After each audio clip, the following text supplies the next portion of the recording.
Assalamualaikum warahmatullahi wabarakatuh. Selamat datang di channel YouTube saya. Kali ini masuk ke video kedua untuk mata kuliah Artificial Intelligence and Machine Learning. Saya akan membahas tentang AI Fundamental and Trends. Dibagi menjadi beberapa topik. Ada overview AI, AI Fundamental, AI Concept, Research of AI, AI Algorithm, AI Modern, and Trends. Masuk ke overview. AI itu adalah teknologi yang memungkinkan sistem komputer untuk meniru kemampuan intelektual manusia. AI melibatkan berbagai teknik dan metode yang memungkinkan komputer untuk memahami, belajar dari pengalaman, mengidentifikasi pola, membuat keputusan, dan menyelesaikan tugas-tugas kompleks dengan cepat dan efisien. Sejarah AI itu dimulai di 1950. Penemunya salah satunya adalah Alan Turing, seorang matematikawan brilian, salah satu pionir dalam sejarah AI. Di 1950, ia memperkenalkan konsep uji Turing, sebuah tes untuk menentukan apakah sebuah mesin dapat meniru perilaku manusia hingga tak bisa dibedakan. Uji ini menjadi dasar bagi pengembangan AI di masa-masa awal pengembangannya. Di tahun 1950-an hingga 1970-an, kelahiran AI modern dan perkembangan awalnya ini di konferensi Dartmouth tahun 1956 menandai kelahiran AI sebagai disiplin ilmu, di mana para peneliti berambisi menciptakan mesin cerdas meski kenyataannya lebih kompleks dari perkiraan. Era ini juga memunculkan sistem pakar yang meniru keputusan manusia dalam domain spesifik, serta jaringan saraf tiruan awal yang terinspirasi cara kerja otak. Era kebangkitan AI 1990-an sampai 2010-an. Tonggak penting terjadi di 1997 ketika komputer Deep Blue milik dari IBM mengalahkan juara catur dunia, Garry Kasparov. Ini membuktikan kemampuan AI dalam permainan strategi yang kompleks. Di saat yang sama, revolusi internet dan ketersediaan big data mendorong kemajuan pesat machine learning mengintegrasikan AI ke kehidupan sehari-hari seperti pencarian web dan pengenalan wajah. Di era modern saat ini, deep learning menjadi pondasi kemajuan AI terkini, memungkinkan pengenalan gambar, memproses bahasa alami, hingga mobil otonom berkat jaringan saraf yang lebih dalam dan kompleks. Kini AI telah menyatu dalam keseharian mulai dari asisten virtual seperti Siri hingga algoritma rekomendasi di platform streaming, mengubah interaksi manusia dengan teknologi dan membuka inovasi di berbagai sektor industri. Klasifikasi AI berdasarkan kemampuan dibagi menjadi 3. Narrow AI, AI yang dapat didesain untuk mengerjakan satu set tugas spesifik. General AI, AI yang dapat mengerjakan berbagai tugas intelektual yang biasa dilakukan manusia. Super AI ini tingkat tertinggi dari kecerdasan buatan, di mana sistem tidak hanya meniru kemampuan manusia tetapi juga melebihinya. Klasifikasi AI berdasarkan fungsi, ada reaktif mesin, AI yang hanya bereaksi terhadap input saat ini tanpa memori atau kemampuan belajar dari pengalaman masa lalu. Contohnya Deep Blue yang hanya merespon langkah catur saat ini. Limited Memory AI, AI yang dapat menyimpan dan menggunakan data masa lalu secara terbatas untuk pengambilan keputusan. Contohnya mobil otonom yang belajar dari data sensor terkini. Theory of Mind AI, AI yang mampu memahami emosi, kepercayaan, dan pemikiran manusia untuk berinteraksi secara sosial. Contohnya robot yang merespon ekspresi wajah manusia. Self-aware AI, AI yang memiliki kesadaran diri, memahami keberadaannya, serta mampu merefleksikan kemampuan dan batasannya. Contoh, masih konsep teoritis seperti robot di film Ex Machina. Klasifikasi AI berdasarkan cakupannya. Ini ada kecerdasan buatan, ini membangun mesin yang dapat meniru kecerdasan manusia, mencakup semua sistem cerdas. Pembelajaran mesin, ini subbidang AI yang menggunakan algoritma untuk belajar dari data dan membuat prediksi. Pembelajaran mendalam, ini subbidang dari ML yang menggunakan jaringan saraf kompleks untuk memproses data tidak terstruktur seperti gambar dan teks. DL adalah bagian dari ML dan ML adalah bagian dari AI. Ketiganya membentuk hubungan hierarkis di mana AI sebagai payung yang terluas, ML sebagai implementasi berbasis data, dan DL sebagai teknik paling canggih untuk pola kompleks. Pembahasan kedua, AI fundamental.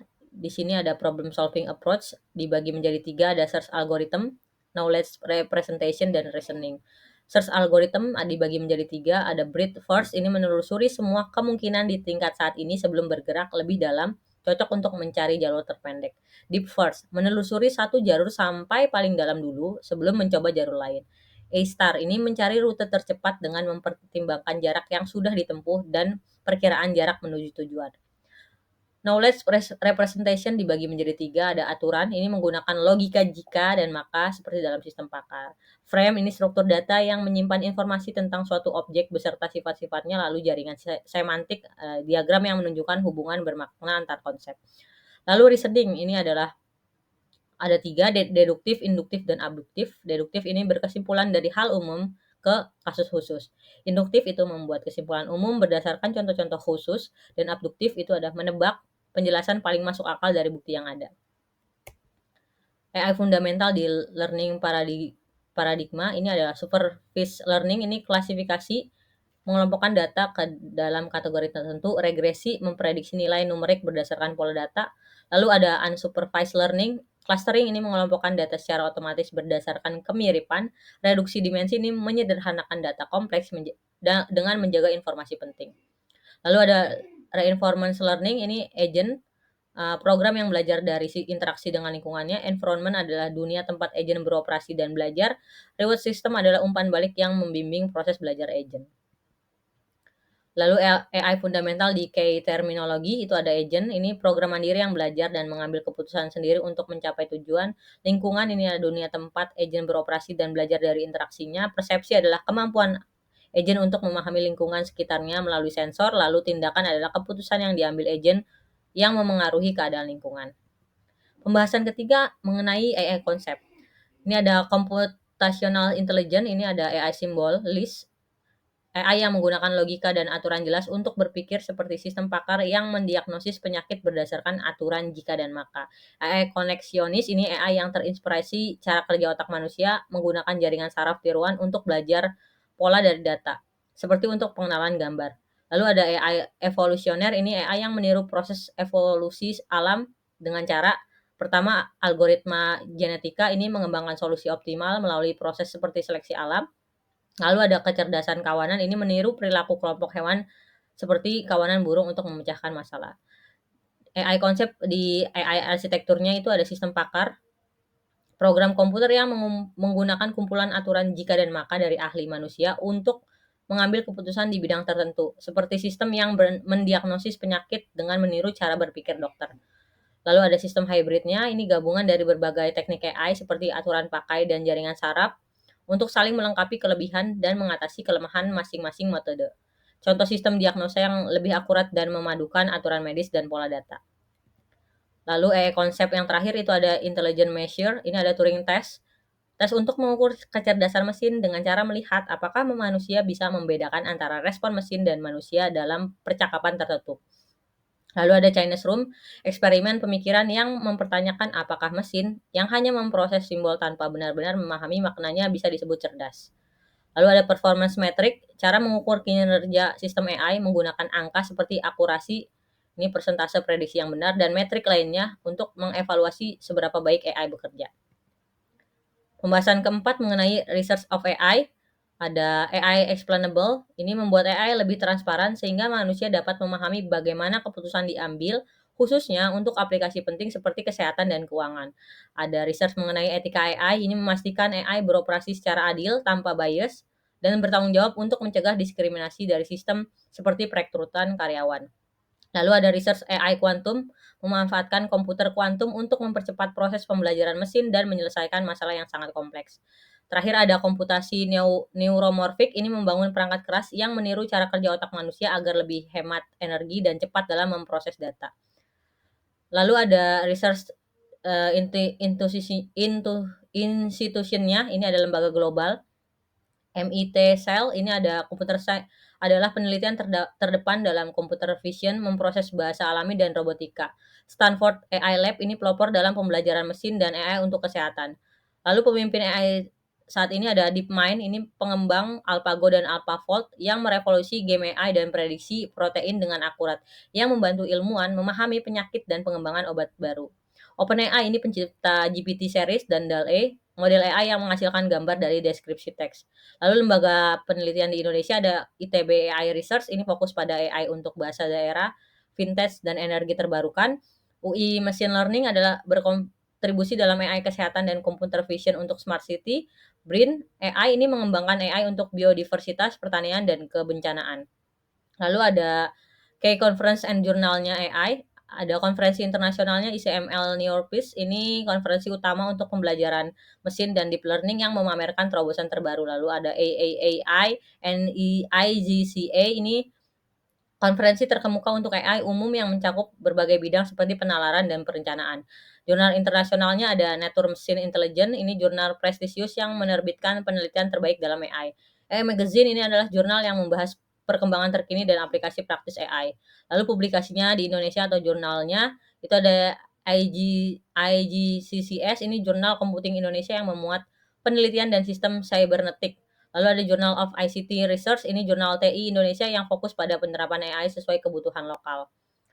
Poin kelima mengenai algoritma AI, ada di sini dibahas search algorithm, ini dibagi menjadi dua, ada uninformed search, ini dibagi lagi menjadi dua, ada bird first search, menelusuri semua titik pada tingkat yang sama sebelum pindah ke tingkat selanjutnya. Kelebihannya selalu menemukan jalur terpendek, kekurangannya butuh memori besar. Lalu deep first search, menelusuri satu jalur sampai paling dalam dulu sebelum kembali dan mencoba jalur lain. Kelebihannya hemat memori, kekurangannya tidak selalu dapat jalur terpendek. Lalu search algoritma informed search itu ada A-star, mencari jalur terbaik dengan mempertimbangkan jarak yang sudah ditempuh dan perkiraan jarak menuju tujuan. Lalu ada hill climbing, itu algoritma sederhana yang selalu bergerak ke arah yang lebih baik, tetapi bisa terjebak di solusi lokal yang bukan yang terbaik. Lalu algoritma AI di machine learning algoritma, itu ada supervised learning, ada unsupervised learning, lalu ada reinforcement learning. Di supervised learning dibagi menjadi 4, ada decision tree, ini membuat pohon keputusan seperti diagram alur untuk klarifikasi data. Super vector machine ini mencari pembatas terbaik untuk memisahkan kelompok data berbeda. Linear regression ini memprediksi nilai angka berdasarkan pola data sebelumnya. Lalu ada logistic regression, ini memperkirakan probabilitas atau kemungkinan ya atau tidak atau kategori biner. Lalu ada unsupervised learning, ini dibagi menjadi dua, ada K-means clustering, ini mengelompokkan data secara otomatis berdasarkan kemiripan karakteristik. Lalu ada PCA, Principal Component Analysis, ini menyederhanakan data kompleks dengan menjaga informasi paling penting. Lalu ada reinforcement learning, dibagi menjadi dua juga, ada Q-learning dan policy gradient. Q-learning adalah algoritma yang belajar dari trial and error untuk menemukan tindakan terbaik dalam setiap keadaan. Lalu ada policy gradient, ini metode yang langsung meningkatkan performa agent tanpa melalui nilai perantara. Masuk ke pembahasan terakhir, yaitu AI trend dan algoritma, dibagi menjadi 4. Ini di slide ini dibagi menjadi 2 dulu untuk pembahasannya, yaitu ada deep learning revolution dan transformer architecture.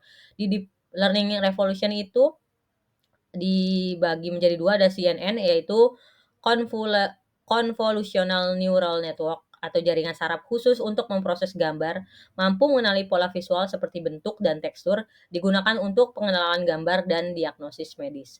Lalu pembahasan RRN/LSTM/GRU. Nah, ini RRN adalah recurrent neural network untuk data berurutan seperti teks. Lalu LSTM ini long short term memory, mengingat informasi jangka panjang. Lalu ada GRU itu Get Recurrent Unit, ini versi sederhana dari LSTM. Aplikasinya itu terjemahan bahasa serta prediksi data deret waktu. Kemudian di pembahasan transformer arsitektur, ini model AI yang menggunakan mekanisme perhatian atau attention untuk fokus pada bagian penting dari data. Self attention ini memungkinkan pemahaman hubungan antara kata dalam kalimat secara lebih baik. Aplikasinya atau penerapannya di BRT untuk pemahaman bahasa, GPT untuk menghasilkan teks, lalu T5 untuk mengubah teks ke teks lainnya.